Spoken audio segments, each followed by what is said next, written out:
अस्सलाम वालेकुम। तो आज हम बात करेंगे symptoms of the laryngeal disease, जिसमें जो है वो पहला सिम्टम जो है वो हॉर्सनेस है। ठीक है। अच्छा, हॉर्सनेस बेसिकली है क्या? ठीक है। हॉर्सनेस का जो है मतलब है कि रफनेस ऑफ वॉइस। ठीक है। Roughness of voice. और ये किस वजह से होती है? ये इस वजह से होती है कि it results from the abnormality within larynx, ठीक है, with variation in periodicity and intensity of consecutive sound waves. ठीक है। तो ये जो बेसिकली बुक में जो डेफिनेशन है वो ये मैंने आपके सामने लिखी है। ठीक है। तो डेफिनेशन का मकसद क्या है कि हॉर्सनेस का, पहली बात तो हॉर्सनेस जो है वो मोस्ट कॉमन जो है, क्या कहते हैं हम इसे, मोस्ट कॉमन सिम्टम है। ठीक है। मोस्ट कॉमन सिम्टम किसका? लैरिंजियल डिजीज का। ठीक है। मोस्ट कॉमन सिम्टम है और इसका मतलब ये है कि वॉइस में एक रफनेस आ जाना। ठीक है। एक रफनेस आ जाती है वॉइस में। और ये किस वजह से होती है? वो इस वजह से होती है कि अगर लैरिंग्स में कोई भी एबनॉर्मलिटी आ जाए जिसकी वजह से उनकी प्रॉपर्टीज में वेरिएशंस आ जाती हैं। ठीक है। जैसे कि पीरियडोसिटी है, मतलब कि एक लैरिंग्स का एक रेगुलर इंटरवल्स में जो काम करना होता है, रेगुलरिटी जो उसकी होती है वो डिस्टर्ब हो जाएगी। ठीक है। और उसकी जो साउंड वेव्स प्रोड्यूस करने की जो इंटेंसिटी है, जो इंटेंसिटी मतलब प्रोड्यूस हो रही है साउंड वेव्स की, वो जो है उसमें भी वेरिएशंस आ जाती हैं। तो ये जो है सिम्टम जो है, इसकी डेफिनेशन आपके सामने ही है। तो इसका मतलब यही है कि वॉइस में एक रफनेस आ जाना। ठीक है। और रफनेस मैंने आपको बताया कि किस वजह से आ रही है। ये इस वजह से आ रही है क्योंकि लैरिंग्स में कोई एबनॉर्मेलिटी आ रही है जिसकी वजह से उसकी प्रॉपर्टीज जो है वो सारी डिस्टर्ब हो रही हैं। ठीक है। तो ये तो बेसिकली हॉर्सनेस है। अब हॉर्सनेस की अगर हम पैथोफिजियोलॉजी की अगर हम बात करें, पैथोफिजियोलॉजी, ठीक है, पैथोफिजियोलॉजी की अगर हम बात करें तो पहले तो मैं आपको जो है वो नॉर्मल इसकी बातें बताऊंगा। ठीक है। अब क्या है कि साउंड प्रोड्यूस करने के लिए नॉर्मल साउंड प्रोड्यूस करने के लिए क्या हमें ज़रूरत है? उसके लिए हमें ज़रूरत है कि वोकल कॉर्ड्स जो है ना, हमारे वोकल कॉर्ड्स, ठीक है, उनका एक जैसा होना ज़रूरी है। ठीक है। एक जैसा होना मतलब कि दे मस्ट बी अप्रॉक्सीमेट। ठीक है। They must be approximate. ठीक है। इन दोनों का वोकल कॉर्ड्स का जो है वो एक जैसा होना ज़रूरी है, मतलब कि उनकी अप्रॉक्सीमेशन होना ज़रूरी है। और जो है वो उनकी साइज जो है उनकी सेम होना ज़रूरी है। और उनकी स्टिफनेस जो होती है, उनकी एक प्रॉपर्टी ये है, उनकी जो है वो सेम होना ज़रूरी है। और आखिर में ये है कि इनमें एबिलिटी होनी चाहिए कि ये वाइब्रेट कर सकें। ठीक है। ये वाइब्रेट कर सकें। ये जो तीन चीज़ें हैं ना, और ये अप्रोक्सीमेशन, ये चौथी चीज़ ये, ठीक है, ये इन चारों चीज़ों का जो है वो मतलब कि एक रेगुलरिटी इनकी होनी चाहिए। एक मतलब कि ये अगर इन चारों में से किसी भी फंक्शन में कोई भी मसला आ सकता है तो जो है वो क्या हो जाएगा, ये कंडीशन जो है वो हॉर्सनेस प्रोड्यूस हो जाएगी। ठीक है।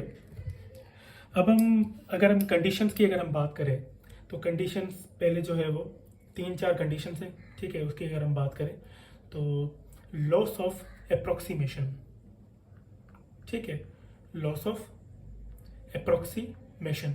लॉस ऑफ अप्रोक्सीमेशन जो है वो किस वजह से होती है? वोकल कॉर्ड्स की। ठीक है। मतलब कि वो एक जैसे नहीं रह पाते। ठीक है। तो एक जैसे अगर नहीं रह पाते तो ये कौन सी कंडीशन है जिसकी वजह से जो है वो ये अप्रोक्सीमेशन जो है इनकी खत्म हो जाती है? ठीक है। एक तो जो है वो वोकल कॉर्ड्स की जो है वो पैरालिसिस हो जाए किसी भी वजह से, कोई भी वजह हो सकती है। ठीक है। अगर उनकी पैरालिसिस हो जाती है तो फिर जो है वो अप्रोक्सीमेशन जो है वो ख़त्म हो जाएगी। ठीक है। और अगर दूसरी बात अगर हम बात करें कि फिक्सेशन हो जाए, फिक्सेशन किसकी? क्रिको एरेटनॉइड जॉइंट की। अब क्रिको एरेटनॉइड जॉइंट का क्या फंक्शन है? क्रिको एरेटनॉइड जॉइंट का जो है वो क्या फंक्शन है? उसका मतलब ये है कि ये जो है वो रेस्पिरेशन में जो है वो हेल्प करवाता है, और जो है वो जो बेसिकली ये एबडक्शन और एडक्शन करवाता है लैरिंग्स की, ठीक है। तो अगर इसकी जो है वो फिक्सेशन हो रही है, ये बेसिकली जो लैरिंग्स जो है वो उसके जो है पीछे से जो है वो अटैच होता है, ठीक है। तो हाँ, मैं क्या कह रहा था कि अगर इसकी फिक्सेशन हो जाए, फिक्सेशन होगी तो फिर जो है वो सेम हो जाएगा कि अप्रोक्सीमेशन जो है वो ख़त्म हो जाएगी, ठीक है।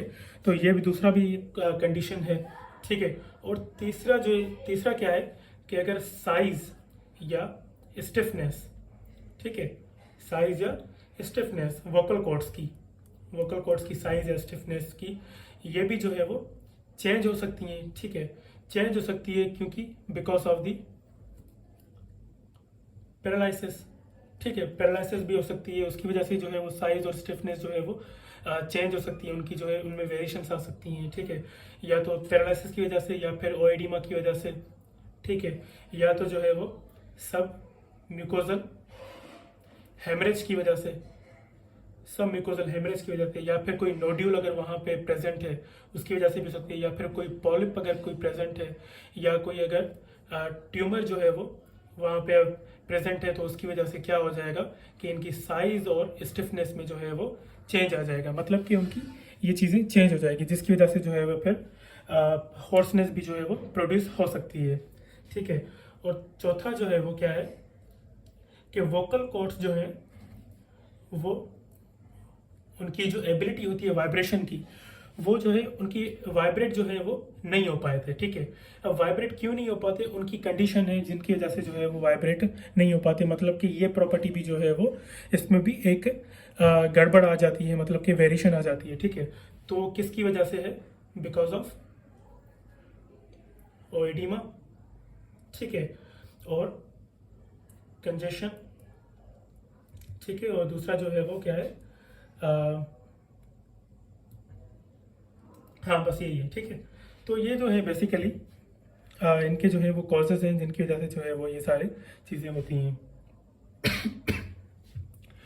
चलो जी, अब हम बात करते हैं कि इसकी इटियोलॉजी क्या है, ठीक है। अब अपन इसकी अगर इटियोलॉजी की अगर हम बात करें तो हॉर्सनेस जो है वो अक्यूट भी हो सकता है, ठीक है, और क्रॉनिक भी हो सकता है, ठीक है। मतलब इसके कुछ कॉजेज भी हैं जो कि अक्यूट कॉजेज हैं, और कुछ क्रॉनिक कॉजेज भी हैं। मैं आपसे जो है वो वही डिस्कस करने जा रहा हूँ, ठीक है। तो अब हम बात करेंगे किसकी, हॉर्सनेस के अक्यूट और क्रॉनिक कॉजेज की, ठीक है। पहला तो जो है वो अक्यूट है, अक्यूट हॉर्सनेस कॉजेज, ठीक है। अक्यूट हॉर्सनेस के कॉजेज की अगर हम बात करें तो पहला जो है वो कॉज क्या है, अक्यूट इन्फ्लामेशन, ठीक है। अक्यूट इन्फ्लामेशन भी जो है वो तीन कॉजेज आ रहे हैं इसमें। पहला क्या है, अक्यूट लैरेंजाइटिस, ठीक है। दूसरा क्या है, अक्यूट लैरेंजो ट्रेकियो ब्रोंकाइटिस, ठीक है। और तीसरा जो क्या है वो लैरेंजियल डिप्थेरिया, ठीक है। तो अक्यूट इन्फ्लामेशन में ये तीन बेसिकली इसके कॉजेज हैं, ठीक है। और दूसरा जो हमारे पास मेन कॉज है, ट्रॉमा। अब ट्रॉमा में कोई भी चीज़ें हो सकती हैं, वोकल अब्यूज़ हो सकता है, और कोई भी फॉरेन बॉडी भी आ सकती है जिनकी वजह से हो सकता है सॉरी, और कट थ्रोट भी हो सकता है, ठीक है। तो कोई भी अगर गैस वगैरह हो, इरिटेंट फ्यूम्स हो, उनकी वजह से भी जो है वो ट्रॉमा भी हो सकता है, ठीक है। और तीसरा जो है वो कॉज कौन सा है कि पैरालिसिस हो जाए, किनकी, पैरालिसिस की, ठीक है, सॉरी वोकल कॉर्ड्स की अगर पैरालिसिस हो जाए, ठीक है। और चौथा जो है वो कौन सा कॉज है, लैरेंजियल एडिमा, लैरेंजियल एडिमा भी हो सकता है, जिसकी वजह से जो है वो हो सकती हैं ये चीज़ें, ठीक है। और जो है वो पांचवा कॉज कौन सा है इसका, फंक्शनल फंक्शनल में कॉज कौन से हैं? दो, वो है हिस्टेरिया और दूसरा जो है वो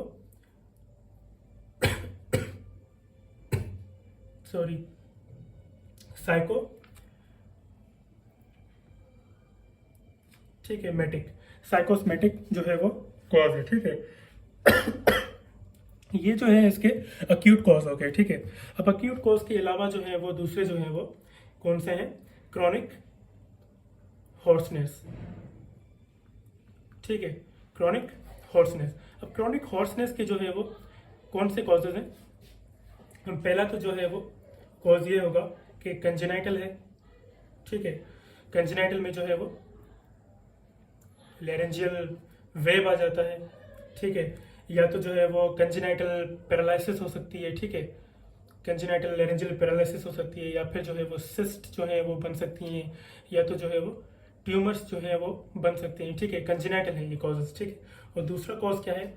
क्रॉनिक इन्फ्लामेशन, क्रॉनिक इन्फ्लामेशन। अब क्रॉनिक इन्फ्लामेशन में क्रॉनिक लेरेंजाइटिस आ जाता है और लेरेंजियल ट्यूबरक्लोसिस आ सकता है, और भी जो है वो सिफिलिस भी एक कॉज है क्रॉनिक इन्फ्लामेशन में, ठीक है। और जो है इसके अलावा कौन सा है? ट्रॉमा, ठीक है। ट्रॉमेटिक कंडीशन भी हो सकती हैं, जैसे मैंने आपको पहले ही बताया कि वोकल अब्यूज़ है, कट थ्रोट है, एटेंट फ्यूम्स हैं, ठीक है।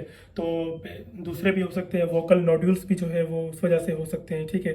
तो जो है वो कोई भी एक कॉज जो है, या ट्रॉमा है मतलब कि एक नर्व डैमेज हो रही है, तो जिसकी वजह से जो है वो वोकल कॉर्ड्स की पैरालिसिस हो जा रही है, ठीक है। और तो इंट्यूबेशन ग्रेनुलोमा भी मतलब एक कॉज है ट्रॉमा में, ठीक है। और जो है दूसरा कॉज कौन सा है कि ट्यूमर्स मैंने आपको पहले ही बताया, ठीक है। तो बिनाइन और मैलिग्नेंट भी हो सकते हैं। तो ये बेसिकली इसके सारे जो है वो कॉजेज हैं, ठीक है। तो अक्यूट और क्रॉनिक के जो है बेसिकली ये हॉर्सनेस के कॉजेज हैं, जिनकी वजह से ये सारी जो हॉर्सनेस की कंडीशन जो है वो डेवलप हो सकती है, ठीक है। तो आगे हम बात करते हैं किसके बारे में? मैनेजमेंट के बारे में, ठीक है।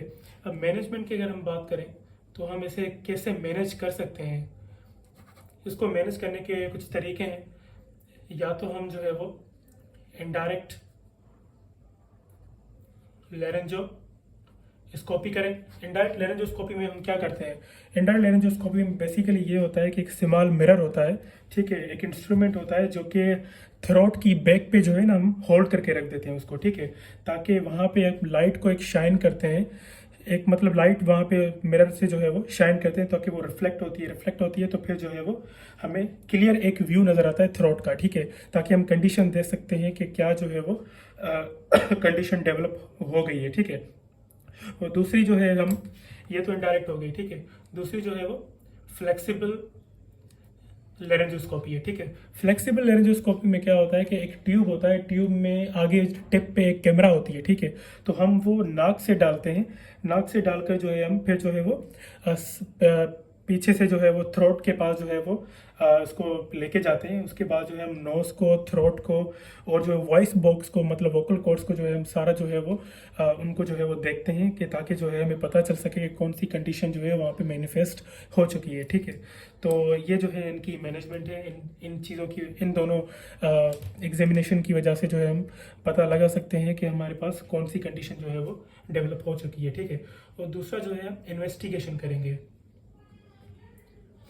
ठीक है। इन्वेस्टिगेशंस में दो चीज़ें, पहले तो तीन चीज़ें बेसिकली। एक तो ये है कि हम लेबोरेटरी और रेडियोलॉजिकल जो है हम क्या करते हैं? एग्जामिनेशन करते हैं, ठीक है, इन्वेस्टिगेशन करते हैं। और उसके बाद जो है कौन सा है? डायरेक्ट लेरेंजोस्कोपी, डायरेक्ट लेरेंजोस्कोपी और बायोप्सी। ये दोनों हम तब करते हैं जब हमें पता चलता है या हम सस्पेक्टेड होते हैं या हम सस्पिशियस कह रहे हैं कि होते हैं कि अगर वहाँ पे कोई भी अगर ग्रोथ हमें नज़र आई है या फिर कोई लीजन वहाँ पे कोई प्रेजेंट है, तो इसकी वजह से जो है हम ये डायरेक्ट लेरेंजोस्कोपी और हम बायोप्सी कर लेते हैं, ठीक है। तो ये जो है बेसिकली एक सिम्टम है हॉर्सनेस जो लेरेंजल डिजीज़ का है। तो अगर आपको कोई भी चीज़ अगर समझ में ना आई हो तो जो है आप मुझसे कमेंट में पूछ सकते हैं, ठीक है। तो आज के लिए सिर्फ इतना ही। अगर आपको ये जो सारे इसके कॉजेज़ हैं एक्यूट और क्रॉनिक, ये सारे आपको बुक में से मिल जाएंगे। तो वैसे तो बहुत सारे कॉजेज़ हैं ठीक है, तो हम इस कॉजेज को जो है वो आगे चैप्टर में जो है हम डिस्कस कर सकते हैं। ठीक है, तो अब तक कोई समझ में नहीं आया तो आप पूछ सकते हैं। ठीक है, थैंक यू।